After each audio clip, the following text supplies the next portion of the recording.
All right, and the Bernoulli distribution we see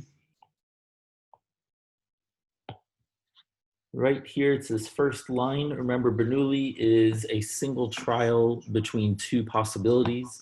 So examples could be male, female, pass, fail, right, wrong, for a single question, true, false, things like that. Anything with two groups, short, tall.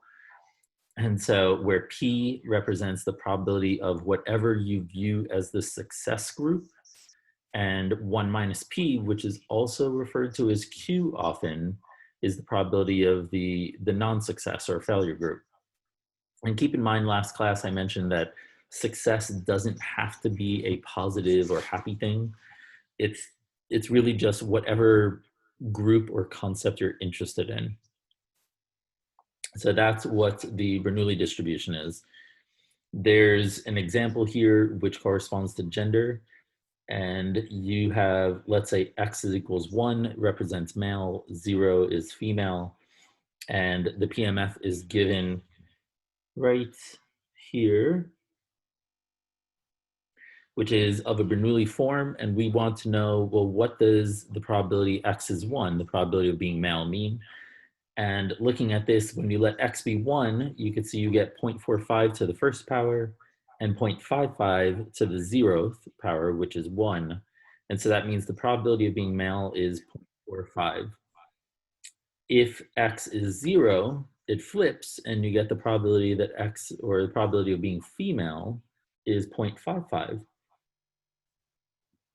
And let's see. Yeah. And so that's what these numbers come out to representing. The actual reality answer is flipped. And so what I mean by that is in reality, it's not 50-50 of having a boy or a girl. Boys are more likely, it's 55% and about 45% for a girl. So typically what you hear about 50-50 boy or girl is really when you look at the proportions of the population later in life. And, like right now, college-age students, it's about 50-50 boys and girls, not necessarily at your university, but just in the population. Anyone have an idea of why that is? Why does it start off 45-55, but it's about 50-50 later on? Any theories? Is it 50-50 later on, like when they get older? Mm-hmm. Because statistically speaking, males die a little bit younger. I don't know. Yeah, so it is because of that. It's not necessarily because males have worse health. It's because males tend to make dumber decisions, and so we're more likely to do something or have an accident that ends up being fatal. And so, early on in life, there are more boys that die off than girls. And so the population does converge to 50-50 for that type of reason. But at birth, you're more likely to have a boy than a girl, which is why it took us 3 tries. So, all right. But what if we were changing the scenario, and instead of being interested in a discrete where discrete is 0 or 1, we really want to repeat this trial. And so we want to essentially do Bernoulli trials over and over and over again. And so we randomly select someone from the population and we want to know, is it a boy? And then, we put him back and we randomly select from the population. We want to know, is the second one a boy? And we randomly select from the population again. What's the third one? And so forth. And so if we repeated this over and over and over again, that becomes a binomial distribution where X represents the sum of successes. And so the binomial distribution is this second one, the second PMF down here. And you'll notice that X goes from 0, where none of them satisfy the criteria you're looking for, up to little n, where n is everyone that you looked at satisfies that criteria. And then of course, all possible counts in between. Notice you have a similar form. You have a p to the x, you have a 1 minus p to the n minus x, not 1 minus x anymore. And then what's really different is you have a combination at the front. And so the n choose x parenthesis notation, that's really what's new in this. And this is your binomial distribution. So just to reiterate, Bernoulli is appropriate when you have two groups and you're just interested in knowing what's the probability of choosing from one of those groups. Binomial, the setting is defined in these three aspects below that PMF. That is, you have n subjects and they're all independent, meaning selecting one of them doesn't affect the outcome of another. And that's most likely true in practice. You have observations that still only come from two possible groups.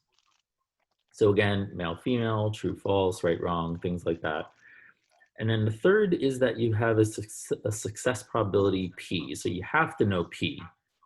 And of course, if you know P, you know Q, which is 1 minus P.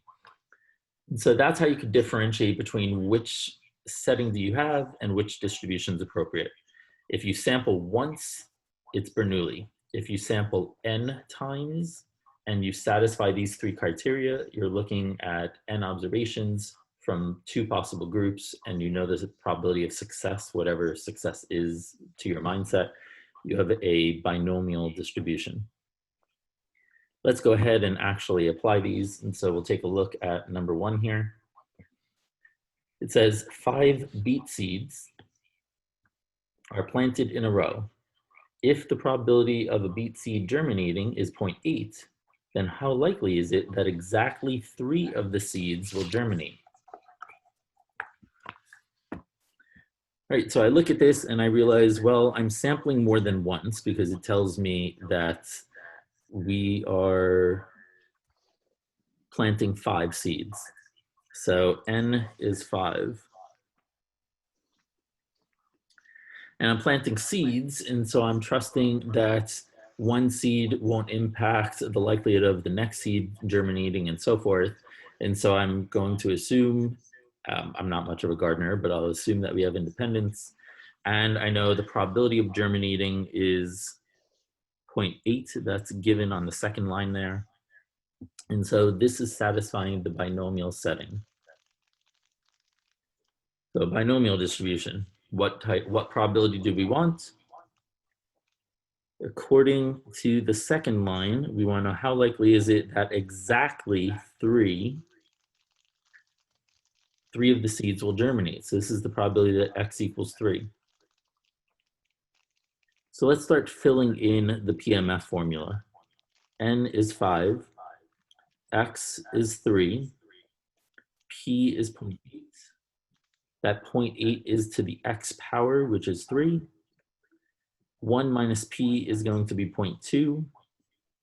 And if 3 germinate, that means 2 do not. And so you have 0.8 times 0.8 times 0.8 for 3 germinations, 0.2 times 0.2 for 2 that do not germinate. So that's the conceptual aspect. The formula still works out. So n minus x is going to be 5 minus 3, which gets you 2. And what's left is just calculate this. And I will go ahead and do that.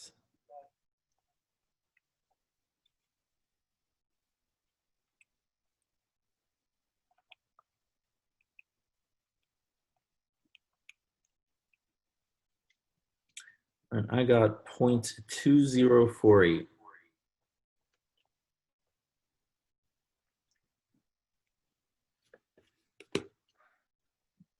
So make sure that you're able to get that. If there's any issues, let me know now. There's more problems to do, but I figure I'll try to tackle things now. So is this specifically a binomial distribution? Because you use that one instead of just the general, like, Bernoulli or whatever? Can someone tell me why I used binomial instead of Bernoulli for this one?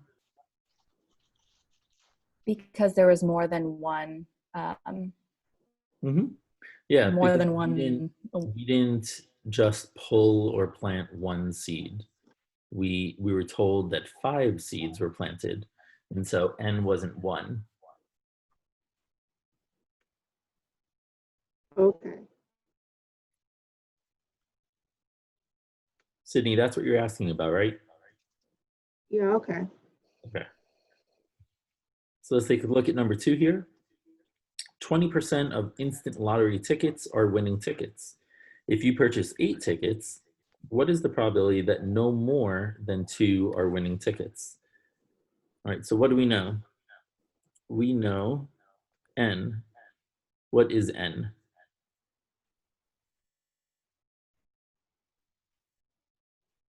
8.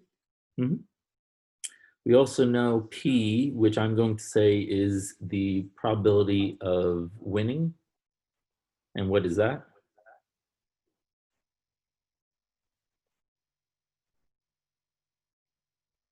20. 20% or 0.2. And then the probability that we want to find is the probability that x relates how to the value of 2. What symbol do I want in between x and 2 here?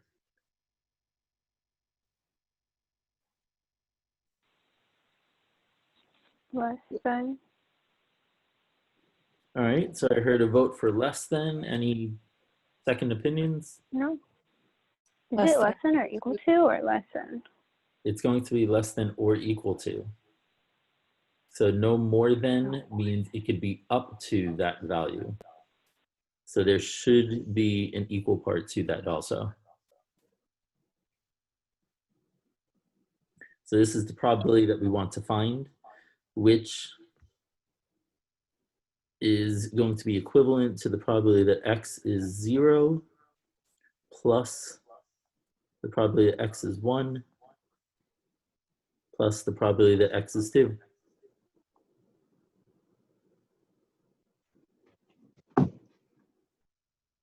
And then you start applying the formula. So we have 8 choose 0, 0.2 to the 0 times 0.8 to the 8. So this means none of them are winning, all 8 are losing, plus 8 choose 1. So 1 is winning, that's 0.2 to the 1, 0.8 to the 7. And then you've got the third probability, which is 8 choose 2, 0.2 to the 2 times 0.8 to the 6. And so now you need to compute this 3 times. And so let's go through that.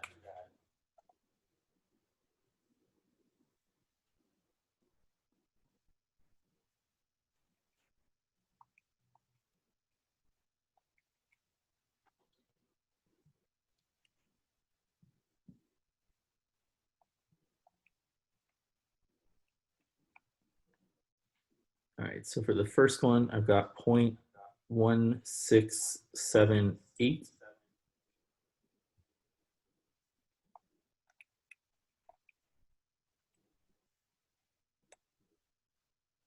The second one, I've got 0.3355. And the third,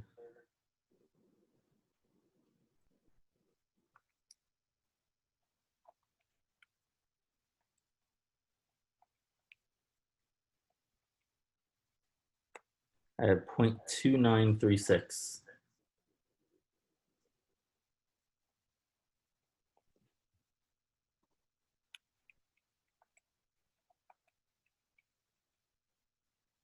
And when you add these together, 0.7969.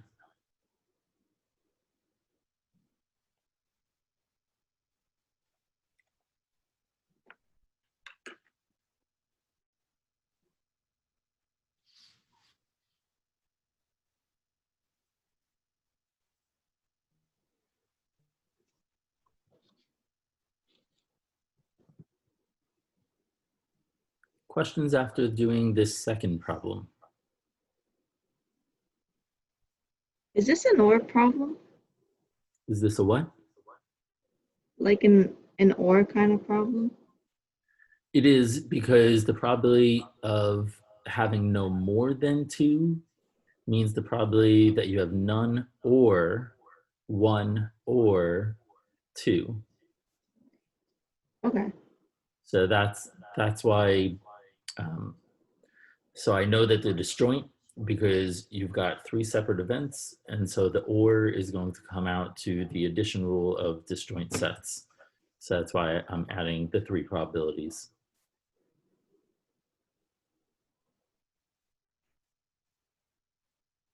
Anyone else with questions?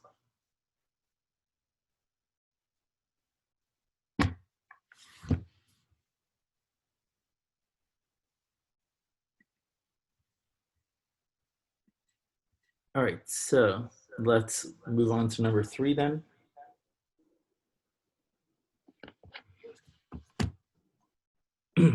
So I come from a family with 4 kids. There's 3 boys and 1 girl. Determine the probability that a family with 4 children has 3 boys and only 1 girl. Note that boys and girls are not equally likely. In fact, the probability of having a boy is 0.545.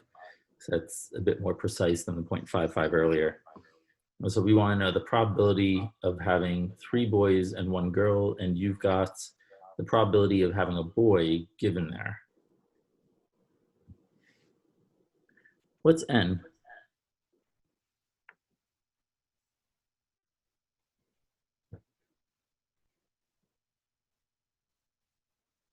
For this problem, 4. what? Sorry? 4. Yep, 4. And P is, I'm going to view success from the perspective of having a boy, which is 0.545. So knowing that P corresponds to the boy group, what is the probability we want to find? The probability that X, what?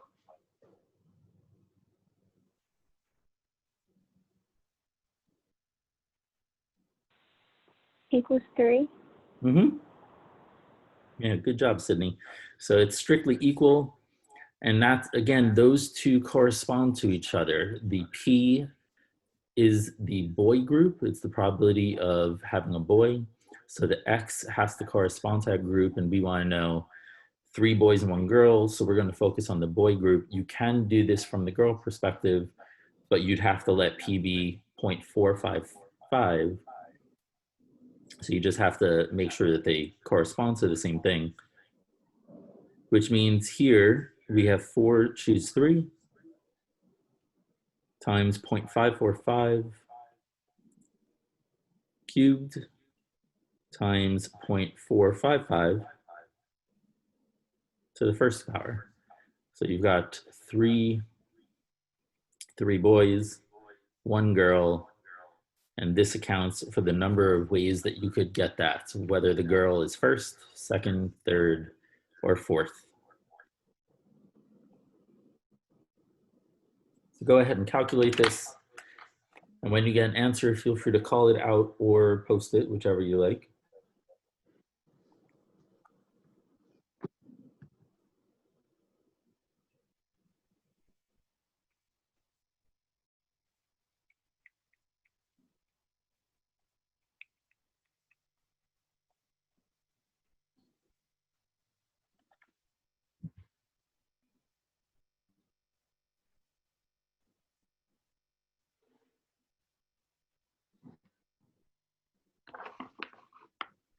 And while you're doing that, I'll be right back. I forgot to take my medicine.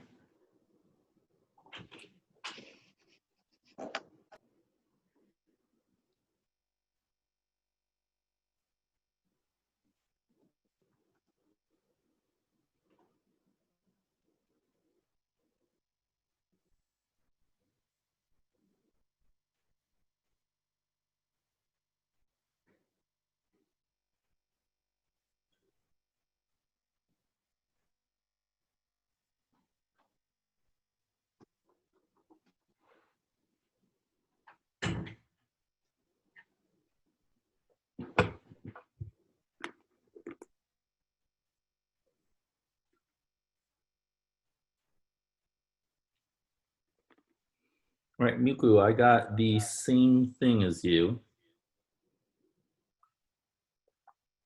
Jay, I'm not sure exactly what went wrong in your calculation.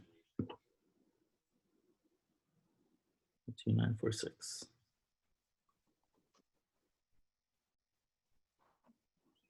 So the 4 choose 3 is going to be 4 factorial over 3 factorial times 1 factorial. And so the 4 times 3 times 2 times 1 on top simplifies a little bit because you have a 3 times 2 times 1 times a 1 factorial, which is still 1. So 3 2 1s cancel out with that, and that's going to be 4. I'm not sure if that is the part that you went amiss on, but otherwise maybe one of your powers is off. All right, Sydney, Marissa, good job. All right, so we've gone through 3 problems. Any questions at this point? There's a couple more left. Yep.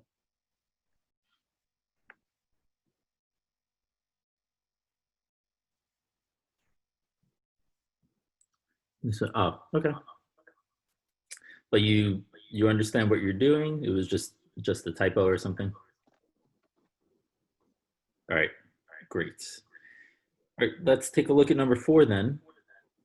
It says the current president's approval rating is 42%. You take a random sample of 12 Americans and let Y equal the number who give approval. How likely is it to have 3 or less people that disapprove of the president?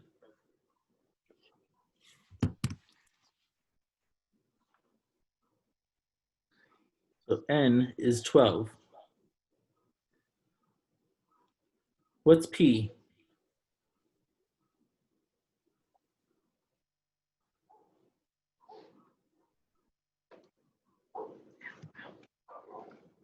.58. How'd you get that? Because there's no 0.58 number in this paragraph. I did 1 minus 0.42. Okay, so you are going from the disapprove perspective, which means you're saying P is the probability of disapproving, Yes. and you use the complement rule 1 minus 0.42 in order to get 0.58, which is fine. So that is going to be from the disapprove perspective. And so the probability that we want, I'll use X. So because Y is given to correspond to approval. So we want X related to 3. What symbol should go in between? Could I ask a quick question? Mhm. Is it correct to have said Y complement? Can I notate it like that? Oh, you mean like in here to put the probability of Y complement? No. In the one that you're doing right now, you put X, but I put Y complement. Oh, okay. I see what you mean. Yeah, that would be fine. Oh, okay. Just wondering. Thank you. I would think that some students may feel awkward writing a probability with respect to a complement, but I understand why you're thinking that way. And so if you did it like that, I'd be fine with that notation. So what symbol should be between this X or Y complement and 3?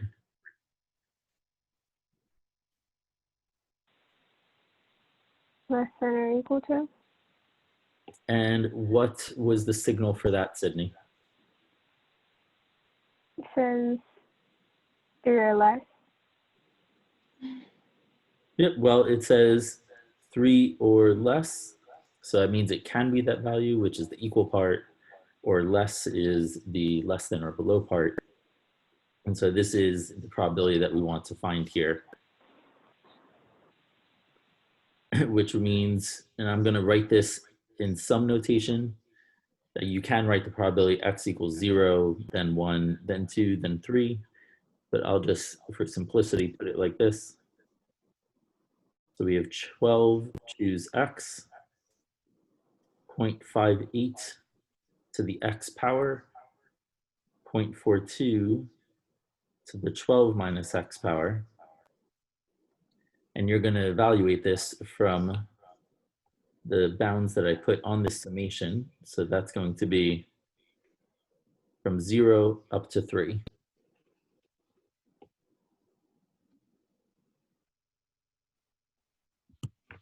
All right, so I'll give a couple of minutes or so for you guys to calculate these parts, add them together, and get an answer.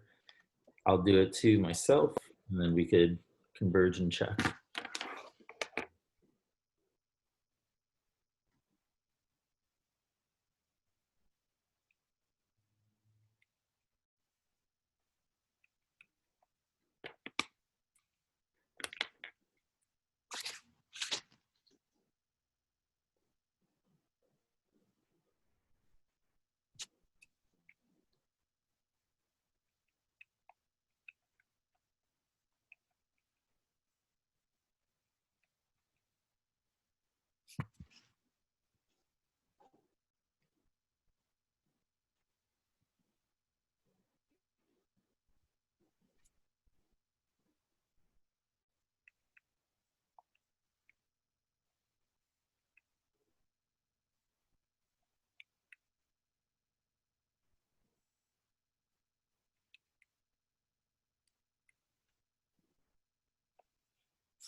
All right, I see one answer. Anyone have the same or second?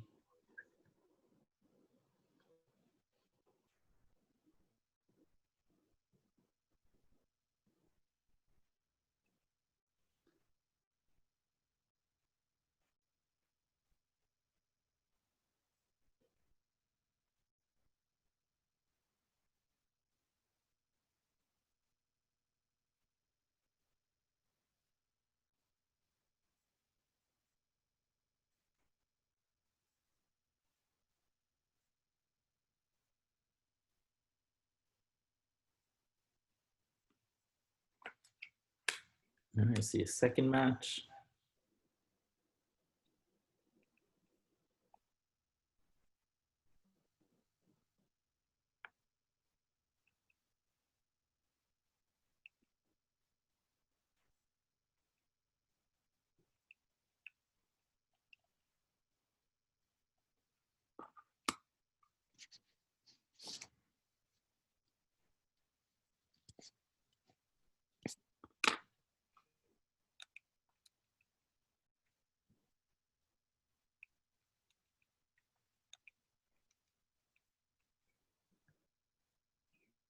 And a smaller approximation, Liam, but but I'll go with it. Yeah, so I am getting 0.0218, like you guys were reporting. The breakdown of the probabilities that I got are 0.000, whoops, 303 plus 0.0005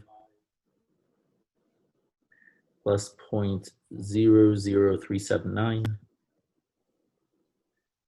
plus 0.01746, 0123, yep. And when you add these, you've got 0.0218. So about 2.18% is the probability of having 3 or less, or no more than 3.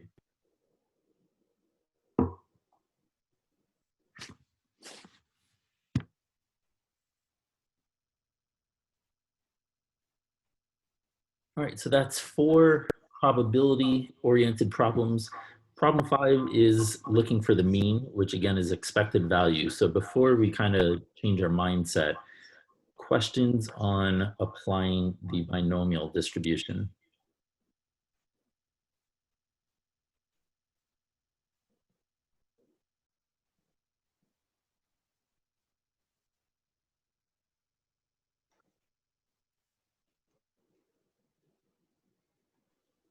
Okay, I will take that as that you guys are feeling good. So let's take a look at number 5. This is determine the mean of the binomial distribution. When it's asking for a mean, it's also asking for expected value. So they're the same thing, which means to get the mean, I want the expected value of X. And based on the formula, that is the sum of X times the PMF. And the PMF for the binomial distribution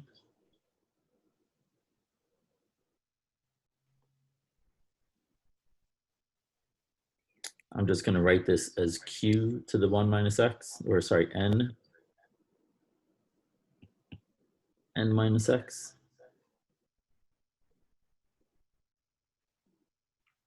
And so this is this is what we want to evaluate. So let's go ahead and see, what we can do with it, what we can possibly simplify or manipulate. That X up front is what's bothering me.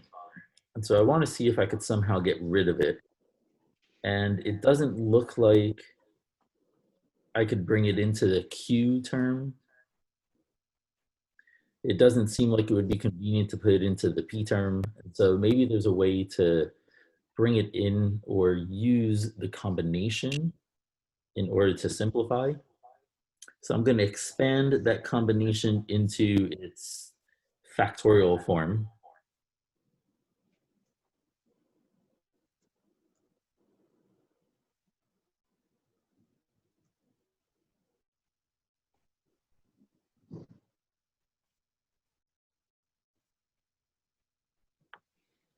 Which gets me here. What is X factorial?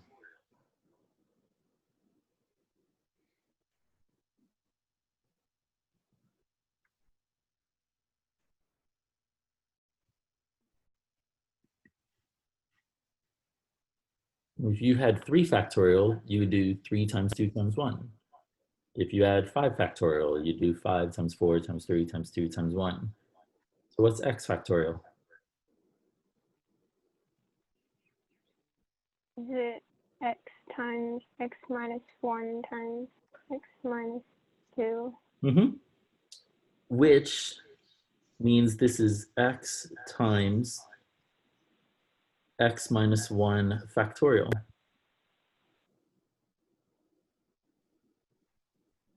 And so now I have the X on bottom. I have the X as the first term there, X times the combination. So I could cancel those 2 out.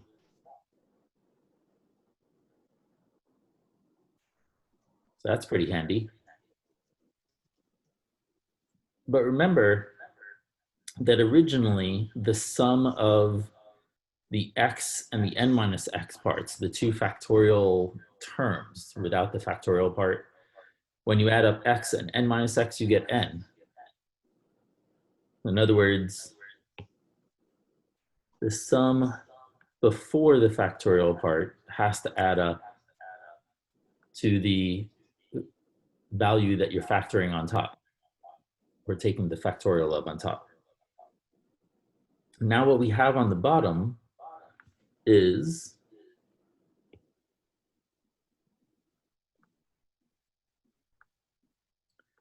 an x minus 1 factorial and an n minus x factorial. And on top, we have this n factorial term. What do n minus x plus x minus 1 equal?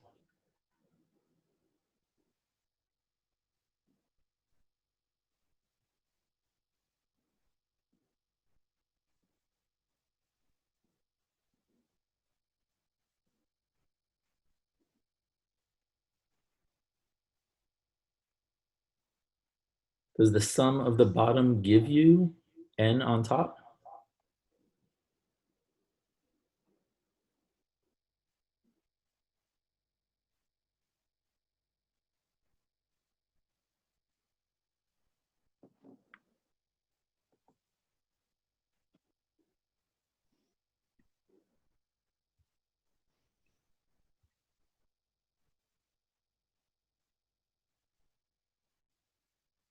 Oh, sorry, Nan, I was late to see your response, but yes, you were right.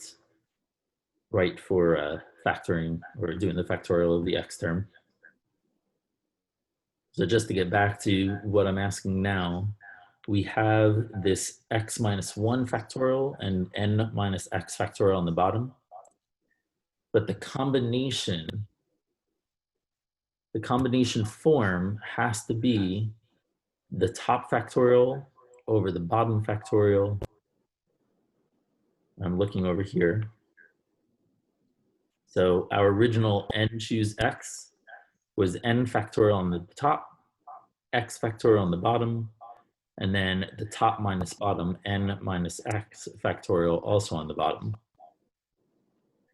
We manipulate that x factorial so the x is canceled out. And so now we have x minus 1 factorial and n minus x factorial on bottom. And the sum of what's inside the parentheses has to be what you have written on top factorial. So what is n minus x plus x minus 1? N minus 1. N minus 1. So what we want on top is an n minus 1 factorial. But n factorial. So is that just like a combination rule that it has to be that? Mm-hmm. Yeah, I mean, that is the combination formula. Okay.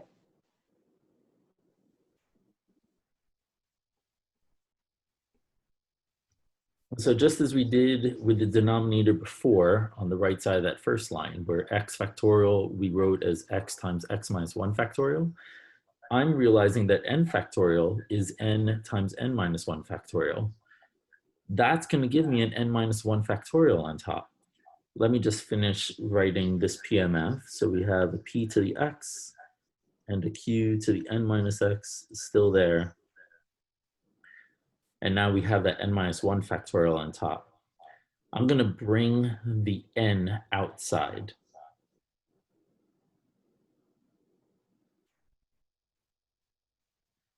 And so this combination is n minus 1, choose x minus 1 times p to the x, q to the n minus x. Wait, are we proving an equation or something? We're not proving unless you happen to know the answer already. We're deriving. So we're deriving the mean of the binomial distribution. I don't remember seeing this equation. You saw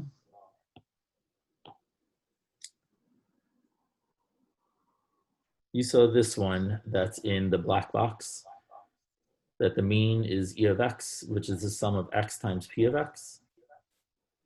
So this was used in the first handout that we did last Thursday. And it's also what you used for in your discrete one homework on WebWork. And so you have seen it. You may not have used it or may not have used it correctly, but that's it. What's new here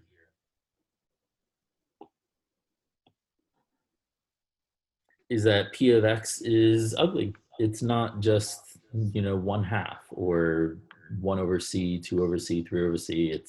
It's this long binomial PMF formula of n choose x, p to the x, q to the n minus x.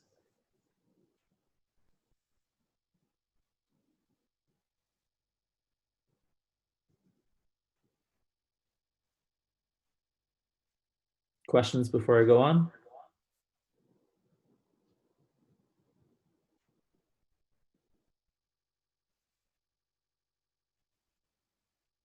But can you explain the, sorry, can you go over the last couple steps again? The second line? Yeah. Okay. So I want that first term, the ratio of factorials, to be a true combination. And a combination, what's factorial on top has to be the sum of the two entities on bottom that are being, I'll say factorialized. I don't think that's a word, but but just as you have on the right side of the first line, n factorial over x factorial n minus x factorial, the sum of the bottom, the x plus n minus x, gives you n, which is you're getting the factorial of on top. But Wait, when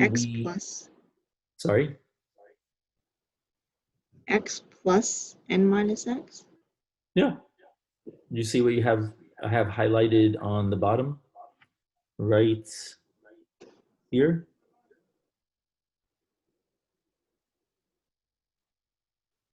Okay. Wait, where's the plus? That is what I am saying. That is how the formula works. It's a check. It's the top factorial, the top of this version that I just boxed out in blue, the top factorial over the bottom factorial over the top minus bottom factorial. And so if you're working backwards from red to blue, then the sum of the bottom values before you take the factorial has to give you what you're taking the factorial of on top. That relationship must hold.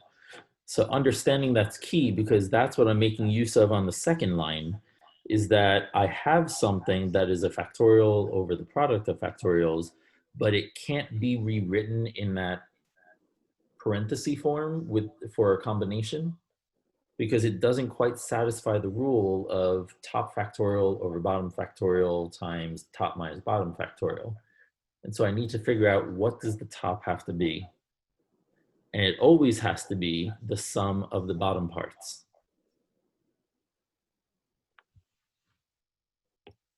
And so when I look at this and I see x minus 1 plus n minus x, I see that the x's cancel out and I'm left with n minus 1.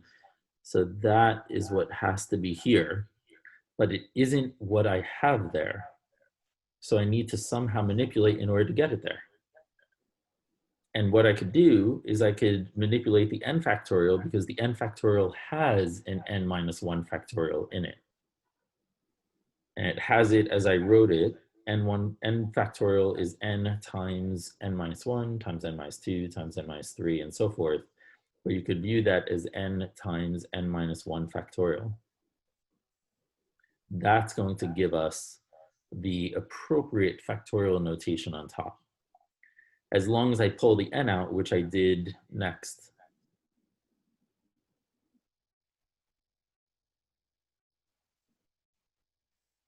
Okay. The next step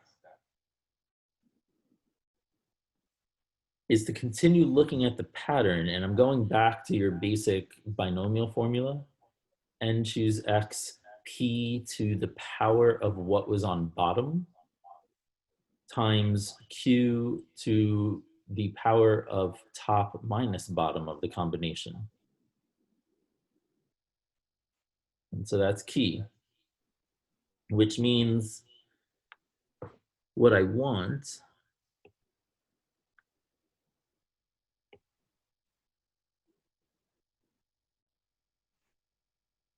whoop, that's an ugly W, is it would be great if this were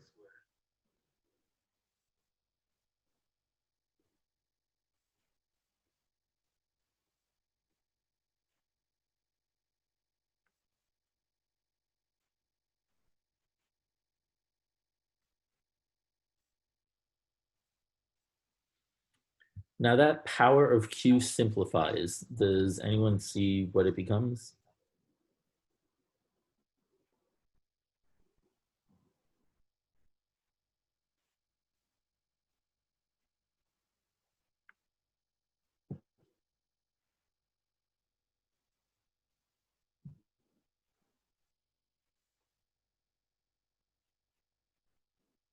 N minus x. Mm-hmm. Yeah, it's n minus x, which is great because that's what we have. But we don't have p to the x minus 1. We just have p to the x. If I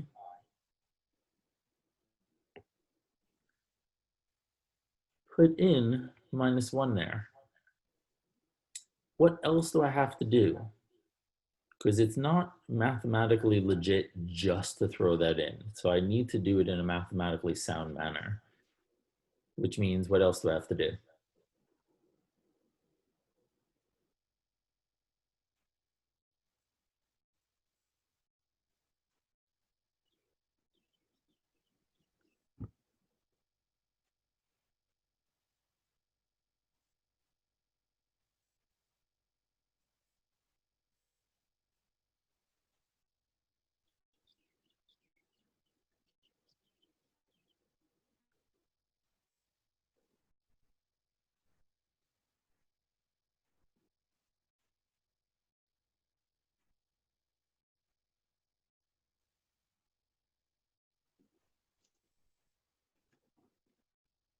If I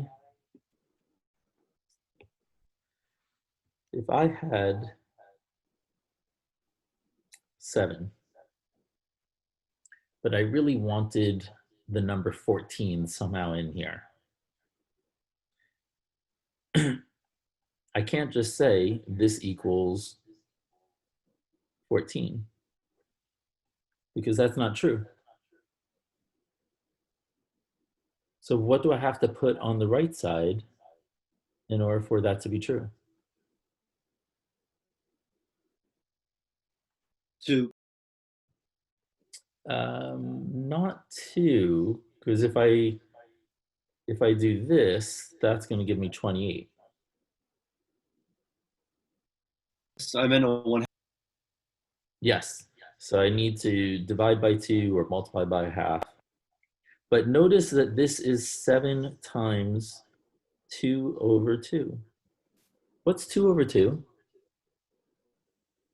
1. And when you multiply anything by 1, what do you get? What you had. Well, what you had originally started with. So 1 is your identity multiplier.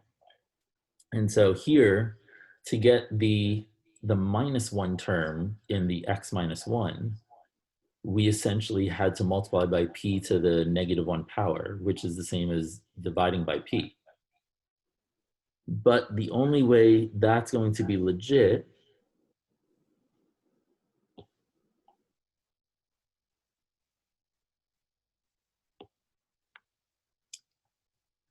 is to realize, okay, we want p to the x times p over p. So you're multiplying by 1, which is p to the x times p to the negative 1. Now it's that negative 1 I actually want in the power. So this is p to the x minus 1 times p. And that p has nothing to do with x, so I'm going to pull that out of the summation, which brings us to our next line, which is n times p times the sum of n minus 1, choose x minus 1, p to the x minus 1, q to the n minus x. Now what we have here, this summation, is a binomial distribution. So it's a valid PMF. What does that mean? The sum of all the probabilities has to equal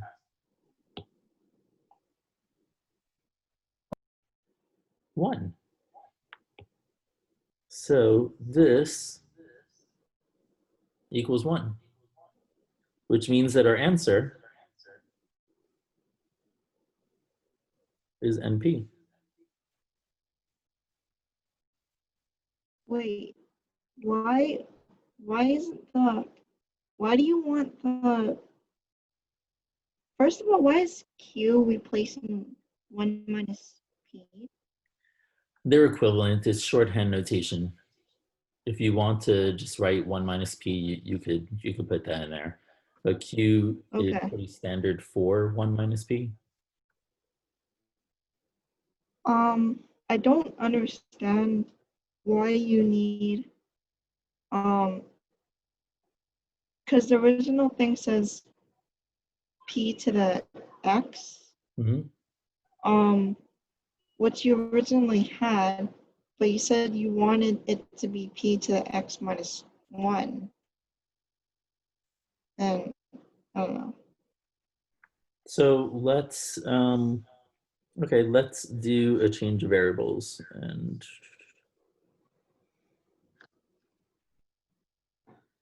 let's,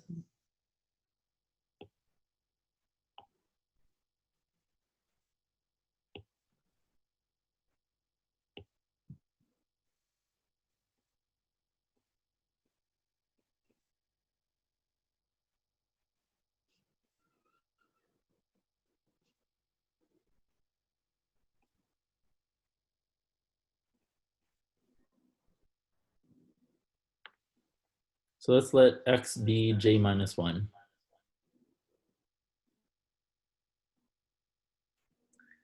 That's going to bring us to N, choose J minus 1, P to the J minus 1, Q to the N minus J minus 1. And that J minus 1 is in parentheses. You could distribute the negative sign, but just for simplicity, I'll leave it like that. So this is following the right form so far. But remember that X can originally be 0 up through N. And so by letting X be J minus 1, we're saying that J is X plus 1, which means that it is going from 1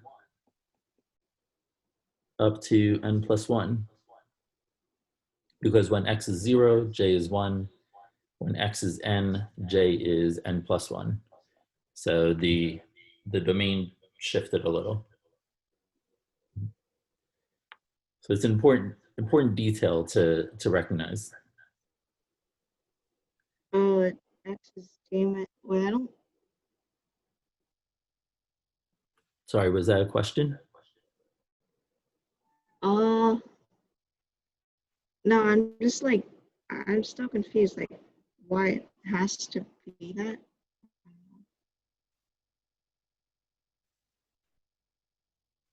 Why? Like y has to be j minus 1. So because what our answer had is x minus 1. And so I wanted to demonstrate that you're fixated on the literal form of n choose x p to the x q to the n minus x. But that is a broad form for any n and x. And so if x is really x minus 1, or for simplicity, so we're not using the same letter, if it's j minus 1, there are a whole bunch of things that are going to shift. What's important is that the patterns hold. And the fundamental pattern is that you have p to the power of what's on the bottom of the combination notation, and you have q to the power of the top minus bottom. And so if those hold, it is a valid binomial distribution, which is what we have over here. We have p to the power of what is on the bottom here, and you have q to the power of the n minus 1 minus x minus 1, the top minus bottom. And so the patterns hold for this formula. So it is a valid binomial PMF, which means that when you sum up all of those probabilities, it's going to be 1.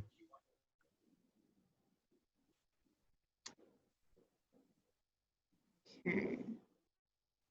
Wait, so the top has to always be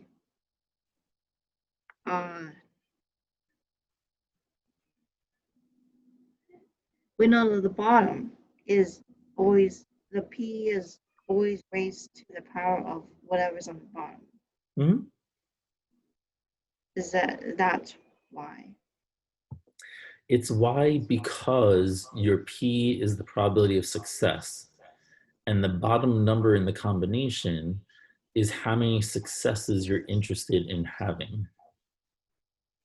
And so in problem 4, success was the number that disapproved. In 3, it was the number of boys. In 2, success was the number of winning tickets. And in 1, the success was the number that germinated.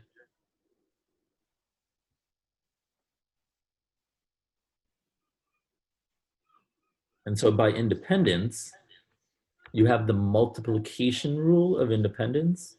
So 2 successes is the same as success times success, which is why you have p to the power of the number of successes.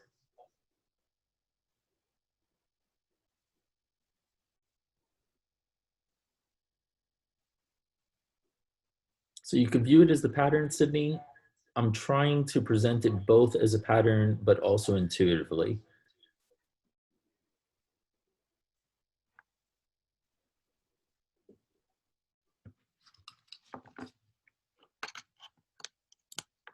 Okay. Anyone else have a question? That's all of the examples on the Bernoulli binomial distribution handout. So before we go to the next one, I just want to check that you guys are good so far.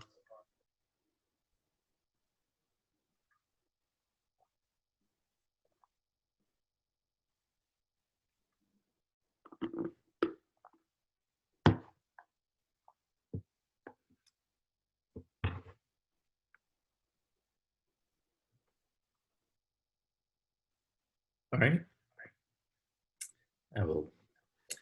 You guys give me silence, which I'm hoping means that you're all good.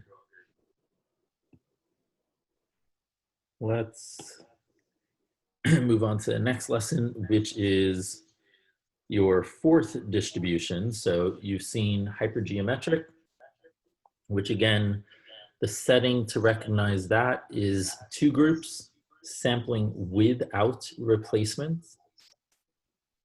That's the only one without replacement. So if you have with replacement, it's definitely not that. And you have Bernoulli, which is 2 groups, 1 sampling, 1 trial. You have binomial, which is 2 groups, many trials. So you're taking n greater than 1. And those are the 3 that we've done so far. The fourth one, which is what we have in front of us, is called the Poisson distribution. And this is another discrete one. Again, we're still in the discrete chapter here. And so this represents the number of changes or events that might occur in some interval. An interval is loosely defined. So you'll see examples where interval might be an interval of time. You'll see where interval might be an interval on an object, let's say a rope. And so you've got every foot of rope or every foot of twine or every foot of fishing line, you know, every meter of fishing line. It doesn't have to be feet. So it's interval in whatever sense interval may mean. And those are just some of the examples. The rate at which changes or events occur is given by this parameter lambda.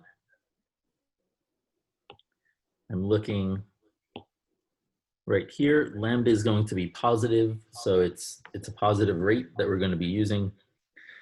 The distribution assumes that the changes or events are independent, so what happens before doesn't affect what happens next.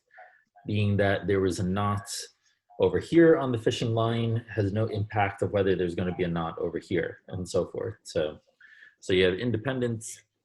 The probability of exactly 1 change or event occurring in an interval of length h is given by lambda times h.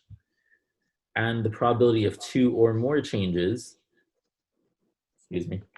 or events in a sufficiently short interval is essentially 0. So it's really small.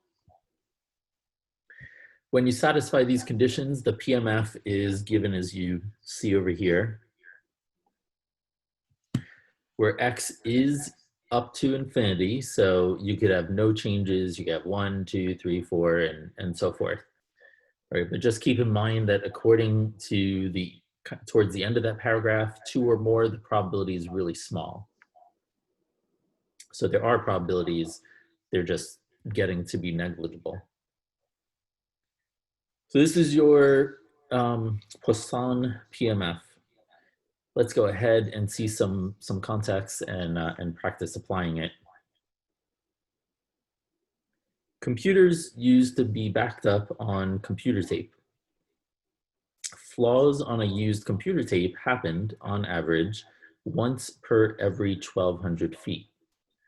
If you assume a Poisson distribution, what is the distribution of x corresponding to the number of flaws in a 4,800 foot roll of tape? So remember that over here,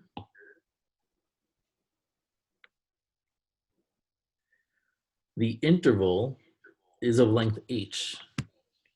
And so our interval here is a length of tape that we're looking at, and the length is 4,800 feet. This means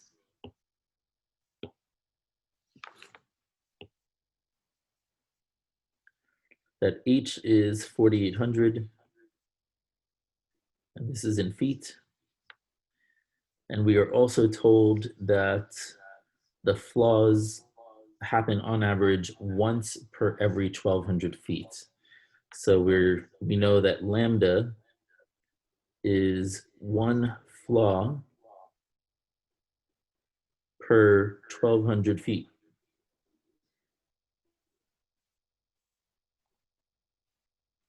Which is why lambda times h is going to be 1 over 1,200 flaws per foot times 4,800 feet.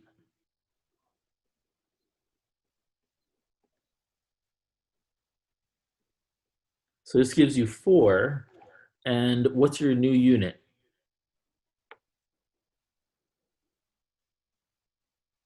Plus. Flaws.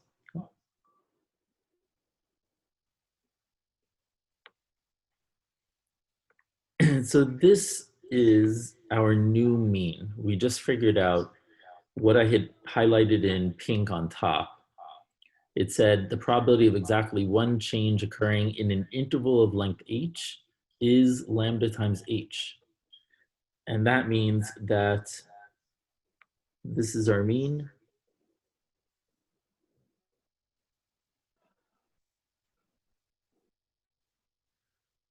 Or you could view it as a new rate lambda star. So lambda star is lambda times h. And that means that x is distributed, that's what this tilde means, as Poisson with mean or lambda star of 4. This is what the problem is actually asking for. It's just asking for be more descriptive about what the distribution of x is. Just to kind of get a step ahead for what you're really going to be making use of more often than not is what is the probability of x? And now that we know that lambda is 4, I'm just going to make use of the PMF form that we have written above in yellow. This is going to be e to the negative 4 times 4 to the x power over x factorial, where x can be 0, 1, 2, and onwards. And so that would be the PMF that we use to find probabilities. If this problem were asking for any, it's not asking for any probabilities, but that's what we would have used.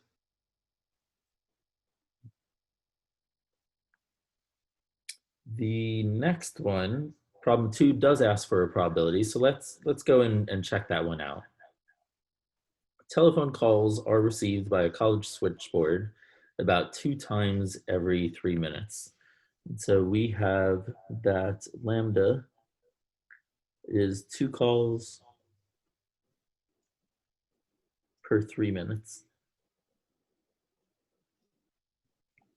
What is the probability of 5 or more calls arriving in a 9-minute period? So that means that lambda star, which is lambda times h, is going to be 2/3 times what? What is our interval?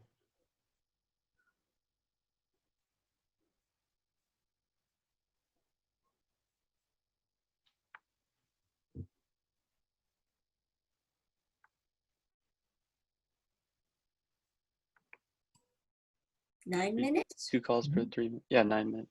Yeah, 6. we're looking over 9 minutes. So h is 9 minutes. So when you do 2/3 times 9, the 3 cancels out or goes into 9 3 times, and you've got 6. So that's the first thing, is to figure out what is the lambda value for the distribution based on the interval that we're looking at. Now that we know that it's 6, this means that our PMF is e to the negative 6 times 6 to the x over x factorial.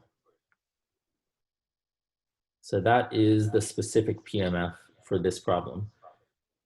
The probability that we want is, what is the probability of 5 or more calls?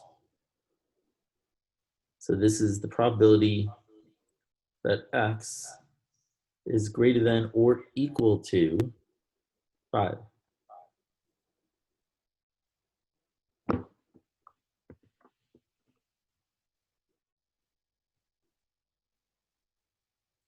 So you could go through and you could realize, okay, well, when it's 5, this is e to the negative 6 times 6 to the 5 power over 5 factorial, plus when x is 6, this is e to the negative 6 times 6 to the 6 factorial over, sorry, 6 to the 6 power over 6 factorial, plus when x is 7, this is e to the negative 6, 6 to the 7th power over 7 factorial, and you go on and on and on, because remember, x goes to infinity, and this isn't going to simplify. And the e to the negative 6 is in all, so you could factor that out. Getting a common denominator is ugly. But we could make use of one of our probability axioms. Anyone know which one? Complement rule? Mm-hmm. Yeah, so the probability that x is greater than or equal to 5 is the same as 1 minus the probability of the complement, and the complement of greater than or equal to 5 is less than 5. But less than 5, remember this is discrete. So it doesn't take fractional values, which means it doesn't take 4.8, 4.3. And so this is the same as x less than or equal to 4, because 4 is the next closest integer below.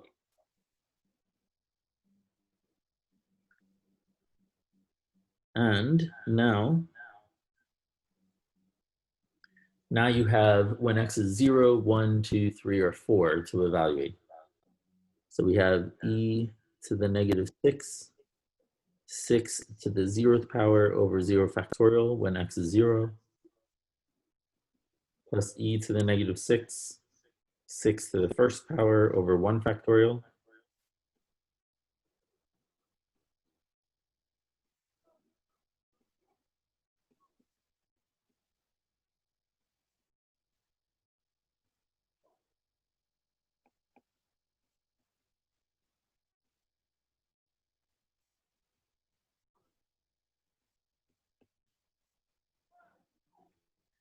And you have a finite number of things to calculate.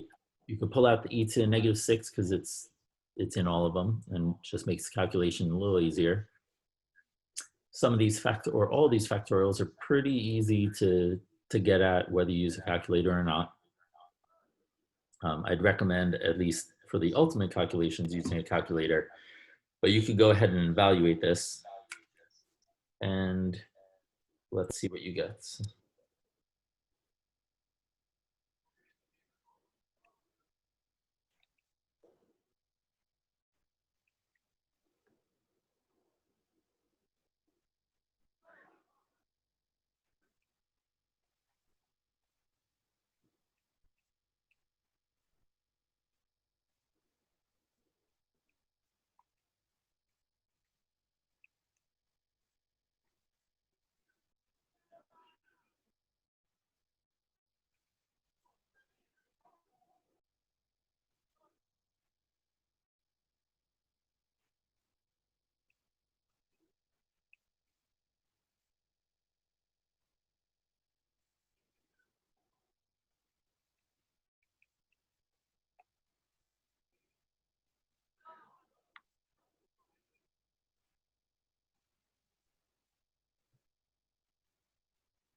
Feel free to let me know if I'm off, but that's what I'm getting. Oh, okay, you guys got it already.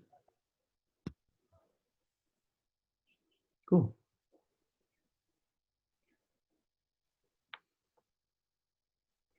So this is what you should get. Just, take your time. Again, you probably are going to need to use a calculator, or at least for the exponential part. E to the negative 6 is hard to do in your head, but you should end up getting 0.7149. If you get 0.2851, it's because you forgot to do 1 minus, but you're almost there.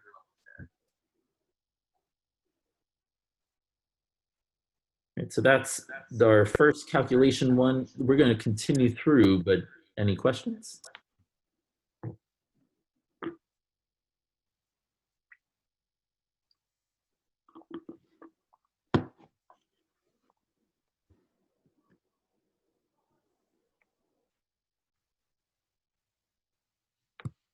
All right, let's continue then to problem 3.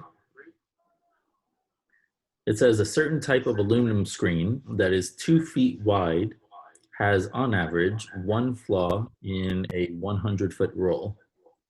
Find the probability that a 50-foot roll has no flaws.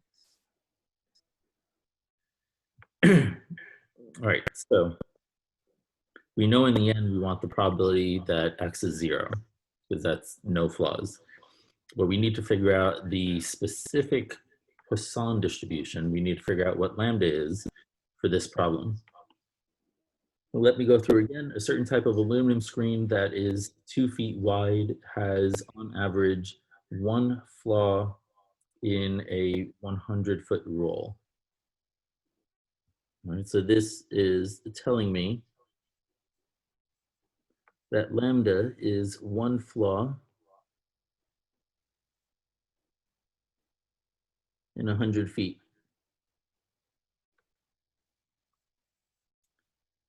We're looking at a 50-foot roll.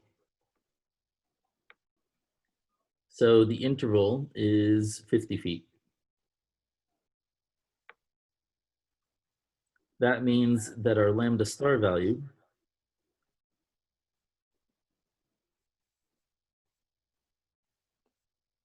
is conveniently 0.5.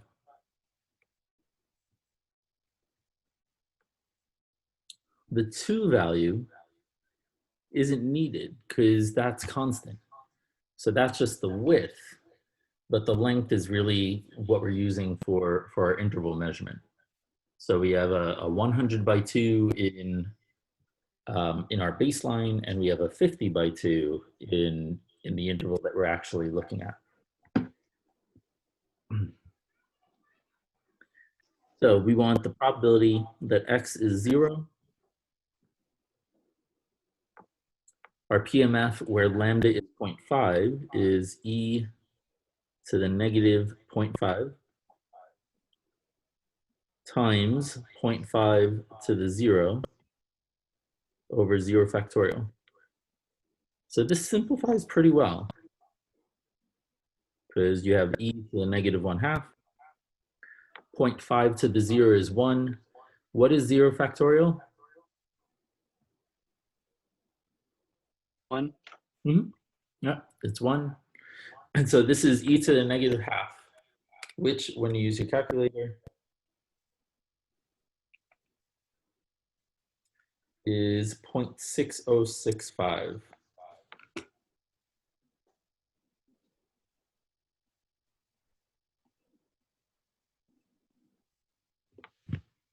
Right, which is great. It's a pretty high probability of having no flaws. Now, you may, if you were, the CEO or something, you may want a greater probability, because you'd like to have a higher likelihood of not having any defects, but maybe this is an acceptable probability for no flaws. Let's check out number 4. So number 4 is more of mathematical fun. There's really no context here. We say if x has a Poisson distribution where 3 times the probability of 1 is equal to the probability of 2, find the probability of 4. So we don't know what lambda is, but it may not matter. We do know that 3 times the probability that x is 1, so the PMF for Poisson is e to the negative lambda times lambda to the first power, because x is 1 here, over 1 factorial, which is 1, that this has to equal the probability that x is 2. And that probability is e to the negative lambda times lambda squared over 2 factorial, which is 2. So I see that e to the negative lambda is on both sides, so I could divide and cancel those out. I'm going to multiply the 2 over, which is going to give me 6 lambda on the left and lambda squared on the right. And then to be really correct, subtract the 6 lambda in order to get lambda squared minus 6 lambda equals 0.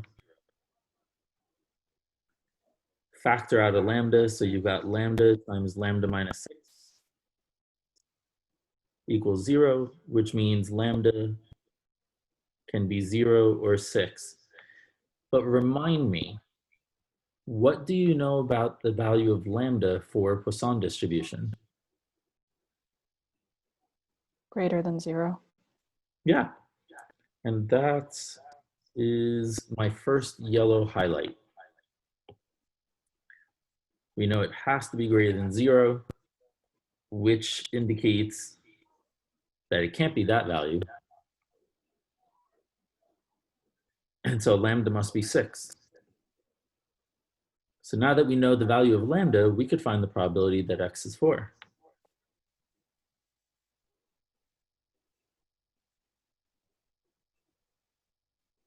That's e to the negative 6, 6 to the 4th power over 4 factorial. Go ahead and calculate this. When you get an answer, feel free to post it. I'm going to check on my end.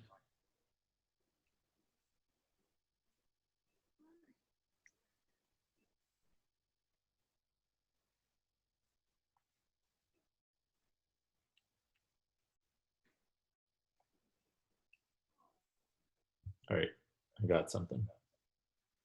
And yeah, good job, Miku. So you should get 0.1339.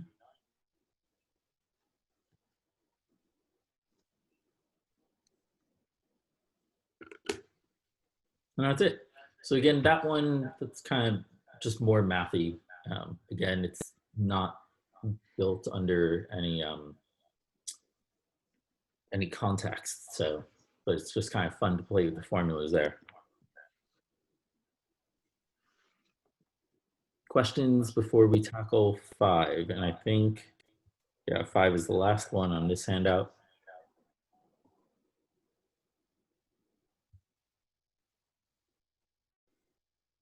Are we going over another lesson after this?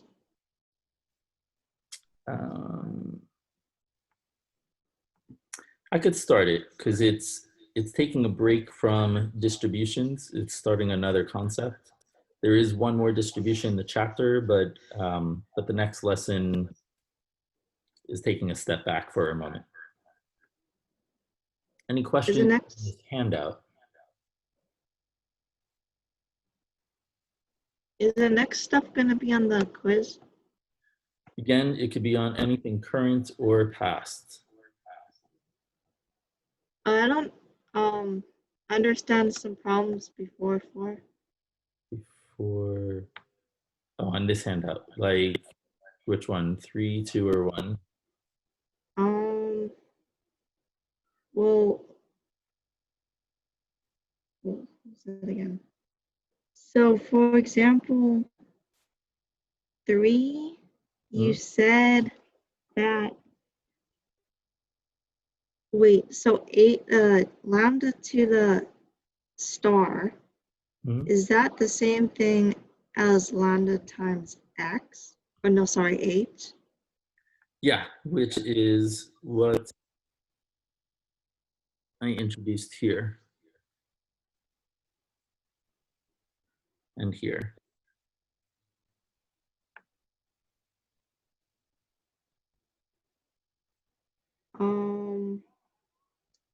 And also on the, when you're solving it,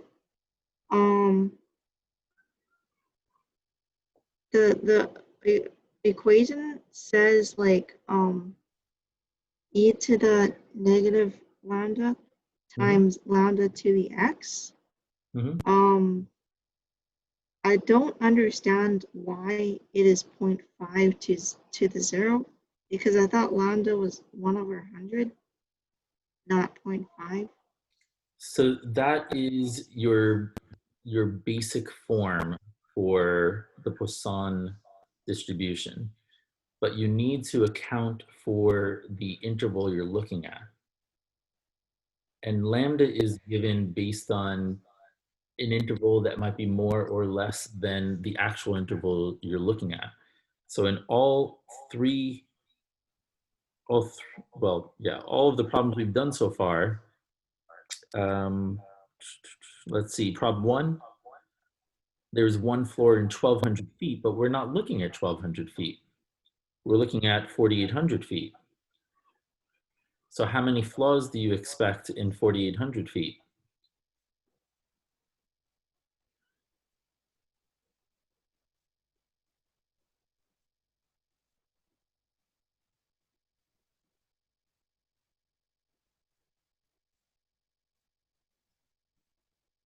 Sydney? Wait, this is problem 1? Mm-hmm. Yeah, if you know there's one flaw Wasn't the in answer 1,200 4? feet. Sorry? Was the answer 4? It is, but do you know why? Uh,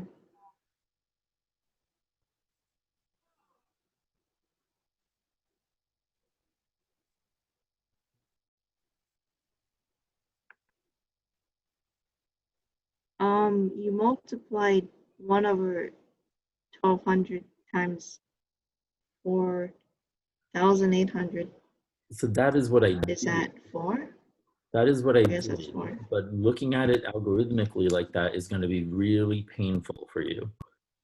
And so think of it as we know how many flaws there are in 1,200 feet, but we're looking at 4,800 feet. So that means I expect one flaw in the first 1,200 feet. And I expect another flaw in the next 1,200 feet. So that's 2,400 feet so far. I expect 2 flaws. And then the next 1,200, I expect 1 flaw, so 3 in 3,600. And that means in the next 1,200, another flaw, so that's 4 in 4,800 feet. And so if you understand more intuitively, conceptually, that's going to make it much easier. Same thing with, well, with all of them, but the next easiest to think about is problem 3. We know there's one flaw in every 100 feet.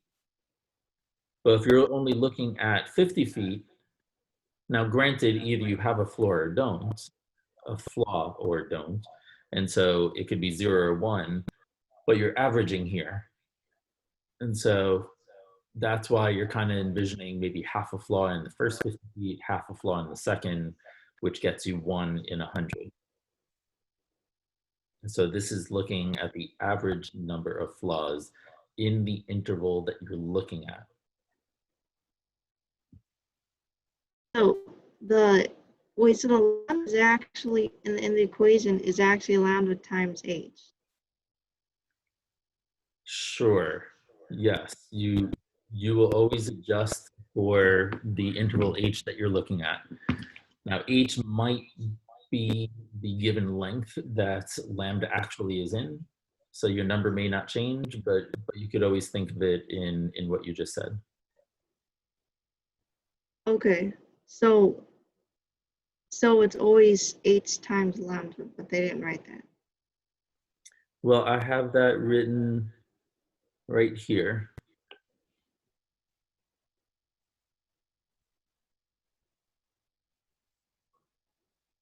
I mean, like, they didn't write that in the general equation. Yeah, so because it's that lambda is viewed as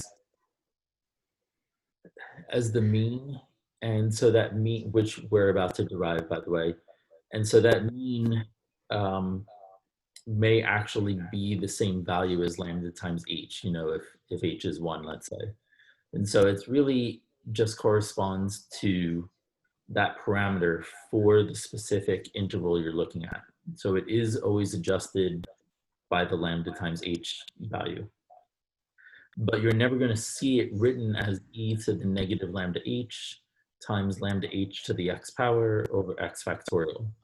I know that's what you're looking for, but I've never seen a book or a resource that had written it written in that way.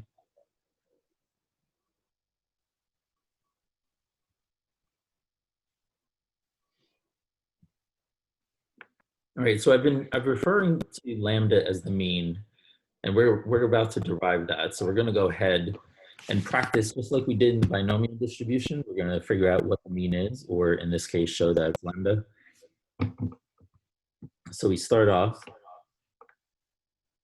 saying we want the mean, which is the expected value of x, which by definition is the sum of x times p of x. And because this is Poisson, we know p of x is e to the negative lambda times lambda to the x over x factorial. And we're going to use the same trick, or one of the same tricks we used last time, which is that x in the front is bugging me. And I want to somehow get rid of it. And I see I have an x factorial on bottom, which I could rewrite. Remember, I could rewrite this as x times x minus 1 factorial. So that's what I'm going to do.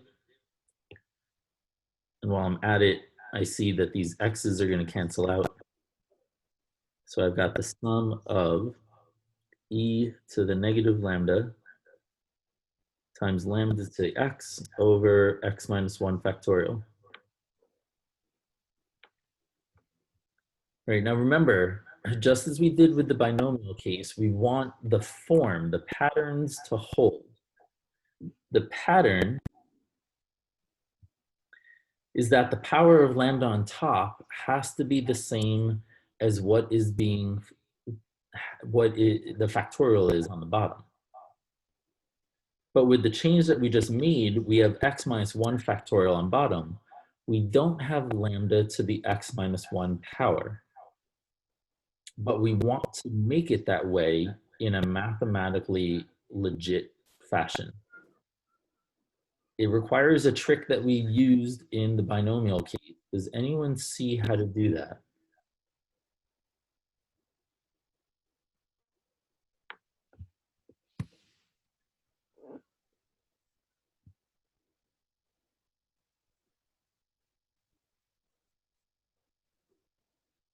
Multiply by lambda over lambda. Mm-hmm. Perfect. Yeah, so we're going to multiply this by 1 in the form of lambda over lambda. And so this is going to be the sum of e to the negative lambda times lambda to the x minus 1 times lambda. So I brought the 1 over lambda, which is lambda to negative 1 in. And this is divided by x minus 1 factorial. Now this summation is with respect to x, so that lambda, which is standing all alone, can be pulled out of the summation.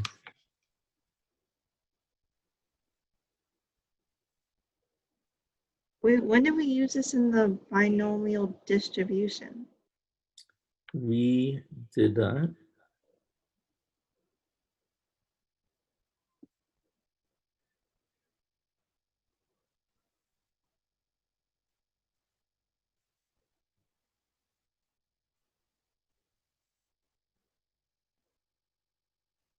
I guess I erased it. We did that right here, where we did p to the x times p to the negative 1 times p. So that's p over p. And I brought the negative 1 into the p to the x term. So we got p to the x minus 1 times p. And then we brought that p out over here. And we had a p to the x minus 1 inside over here. So that's where we made use of the trick of multiplying by 1. P to the x times p to the x to the negative 1? Is that what you wrote? I can't see.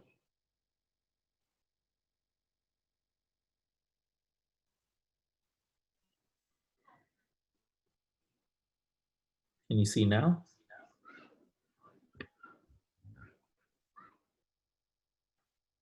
Wait, p to the x times p to the negative 1 times p? Yeah.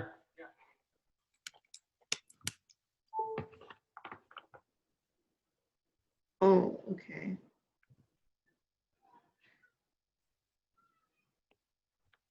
Why do you multiply by p again? I multiplied by 1 in the form of p divided by p.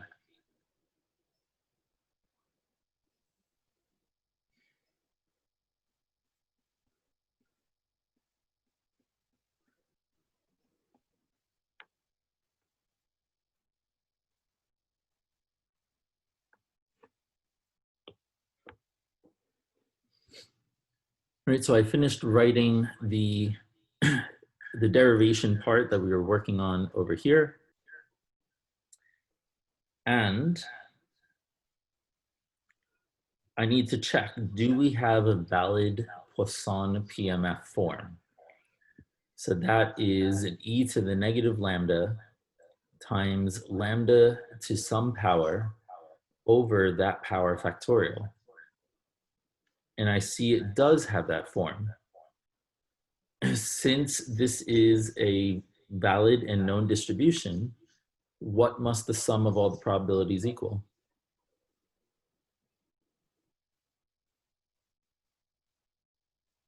1. 1. Which is why our answer is lambda. So the mean is lambda.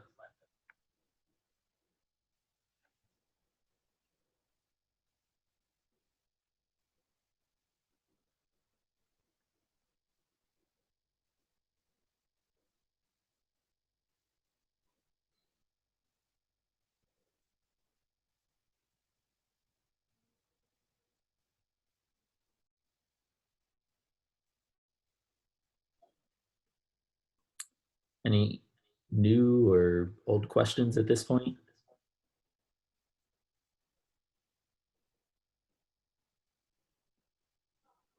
Wait, you know the part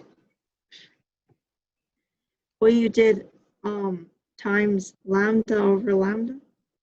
Mm-hmm.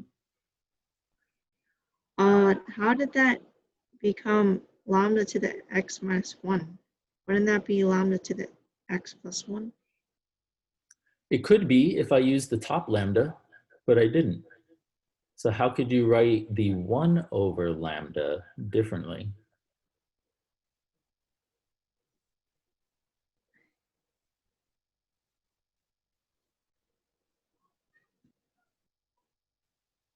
The top lambda? No, I'm asking about the bottom one. So lambda over lambda is the same as lambda times 1 minus lambda, or lambda times lambda to what power?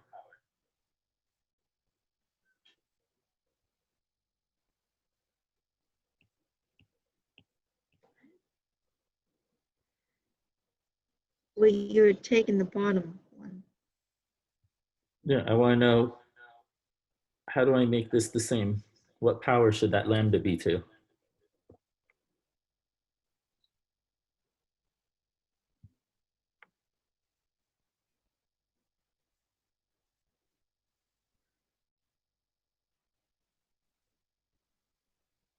Sydney, this is where you're getting stuck. 1 over lambda is lambda to the negative 1 power.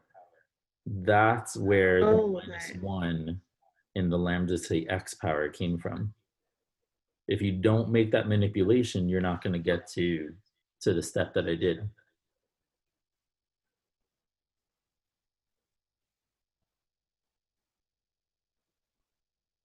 Anyone else with a question up to this point?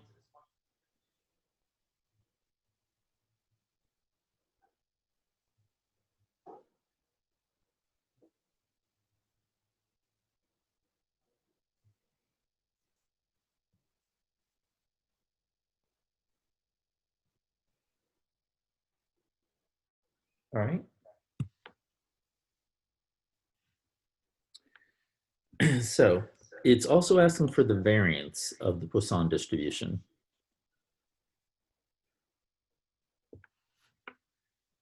So the variance is sigma squared, which we had seen is the sum of x squared times p of x, that quantity minus mu squared, and that came from the discrete random variable handout, which is the first one in this chapter, and it's the blue boxed out part here.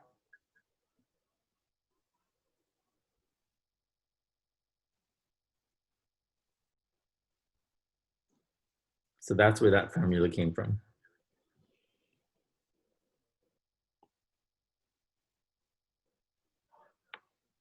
So now we need this sum of x squared p of x.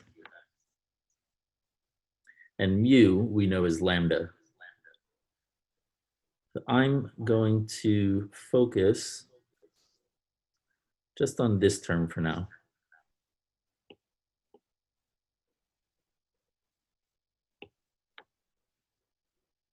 All right, so what is that star part? That is the sum of x squared times e to the negative lambda, lambda to x power over x factorial.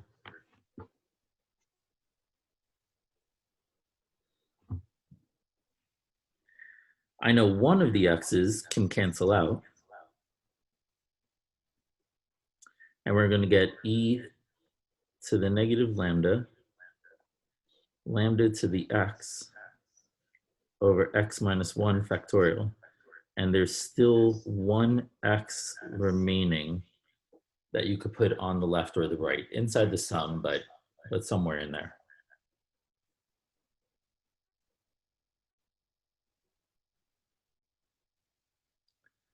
So I'm going to use a trick here because that lingering x is bugging me.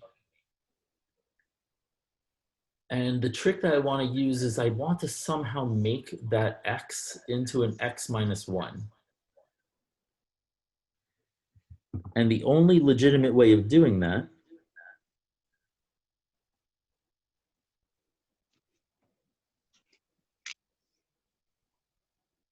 is to write it like this.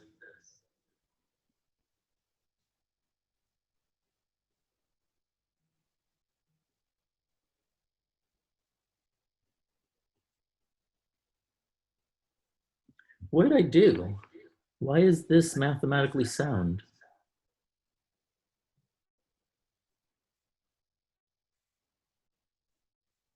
Just added 0. Yeah, I added 0. So just as multiplying by 1 gives you the same thing, adding 0 to something also gives you the same thing. But what I'm going to focus on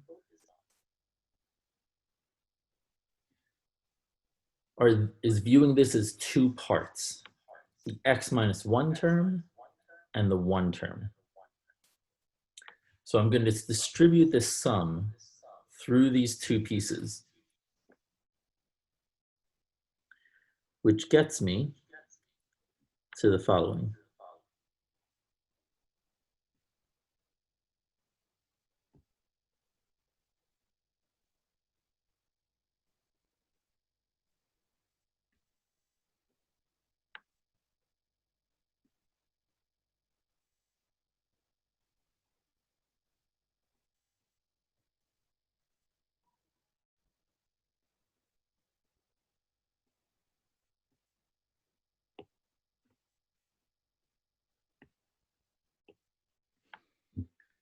All right, so I multiplied the e to the negative lambda, lambda to x over x minus 1 factorial by x minus 1, which is what's in my first sum. And then I multiplied that right side by the 1, which is what's in my second sum.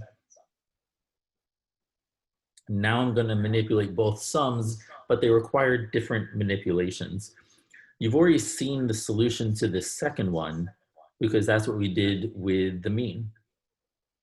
Right? If you look back here, we have the right summation. Sum of e to the negative lambda, lambda to x over x minus 1 factorial. The trick we used was, again, multiplying by 1. And so I know already that this summation is going to come out to be lambda.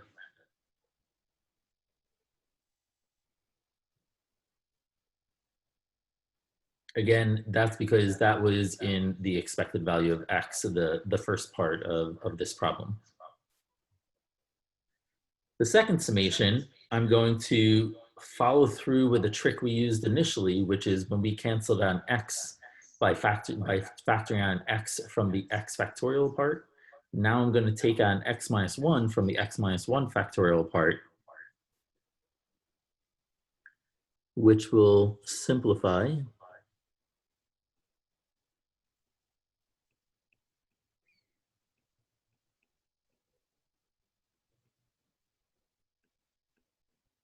to this, because the x minus 1 cancels out with the x minus 1 on the bottom, and you're left with an x minus 2 factorial on the bottom, and that second sum is lambda.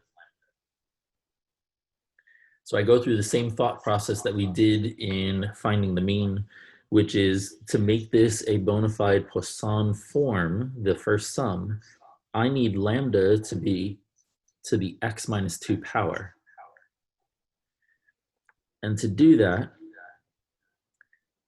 if I do x minus 2, I also need to multiply by lambda squared, because that would be multiplying by 1. That lambda square I could pull out of the sum.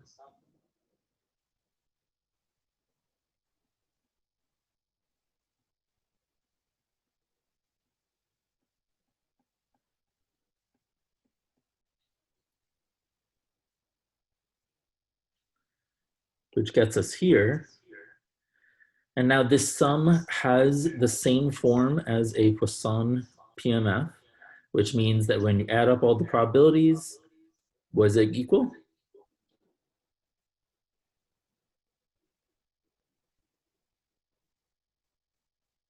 One.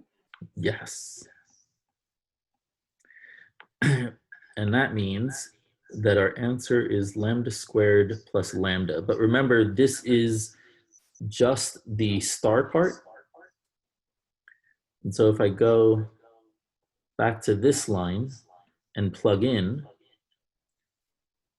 the star part is lambda squared plus lambda minus mu squared. And mu, we got to be lambda above.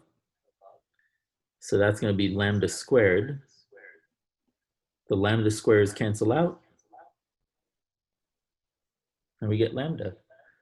And so what's cool about this distribution is that the mean and the variance are one and the same. So that makes remembering the Poisson distribution pretty simple in terms of what the mean and variance are. I'll just go back and put a note on the binomial one because it didn't ask for the mean and variance. Let me check. Yeah, it didn't ask for the mean and variance, but I will point out that the variance is NPQ, or NP times 1 minus P. And so that's, now you have the mean and variance for these two distributions. And I think we had derived it for the Bernoulli. It feels familiar. I don't think we just did the mean, but I think we did both. So you've seen, you know, a number of derivations up to this point. And with only 5 minutes to go, I'm not going to start the next one. I'll wait till Thursday to do moment generating functions. That's what MGF stands for. I'll tackle any lingering questions that any of you may have.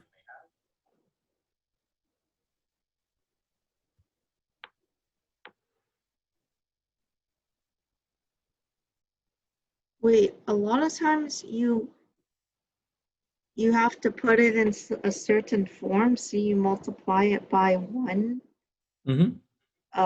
but make it look like that form or something. So you're being exposed to a number of tricks. Here, where am I? Let's see, over here, this is the trick where you multiplied by 1. Over here, this was a trick where you added the equivalent of 0.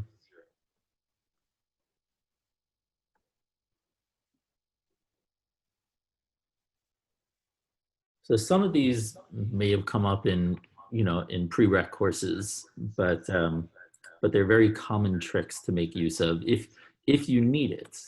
I mean, now you're being exposed to it, so you have it in your arsenal to think of as a possible way that you may need to move forward if you have to do any sort of derivation like this. There are other ones, but these are common and fairly easy tricks to apply.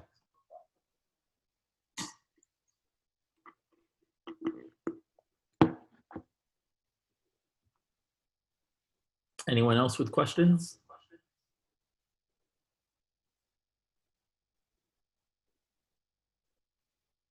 Can we go back to a problem?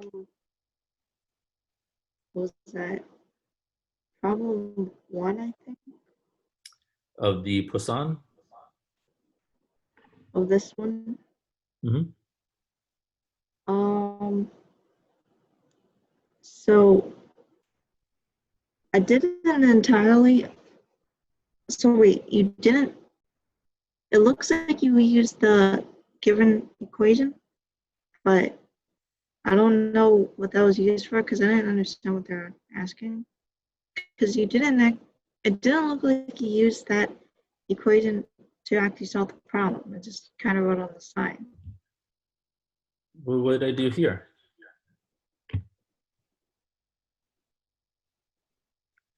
I didn't solve a problem because it didn't ask me for a probability. It asked, what is the distribution of X? So I just need to tell them X is Poisson, but distributions have parameters. But Bernoulli has P, binomial has N and P, Poisson has lambda. And so you need to be very specific. It already tells you that this is a Poisson distribution, but in order to be specific, you need to say Poisson with this lambda value, which is what I have boxed out in black. Distribution of X is lambda times H? Is Poisson with the lambda value of 4, which was obtained from lambda times H. So when they ask you the distribution of X, it's lambda times H? If it's a Poisson distribution.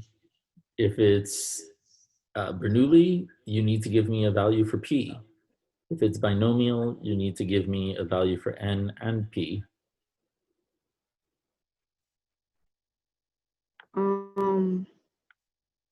So I maybe I just was confused what they meant by distribution in terms of what you're trying to find. So this one is lambda times H, but how do you know what the distribution of X is for the other ones? For problems 2, 3, and 4? No, X, what it is for the other distributions if it's not Poisson. Oh, hold on. So I know a number of you are dropping out, and that's fine if you have to go, but thank you very much. And if you want to hang out and just listen to the rest, that's fine. I'll spare a few more minutes. But otherwise, have a great few days, and I will see you on Thursday if you're exiting now. All right, so what I think you're getting at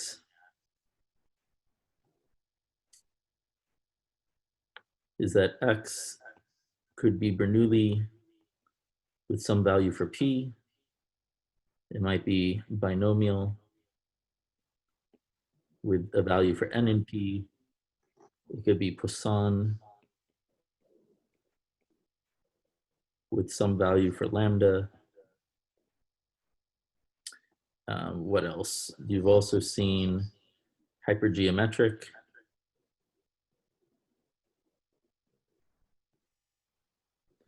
And that would have parameters n, and you would need n1 and n2. And that's all of the ones you've been exposed to so far.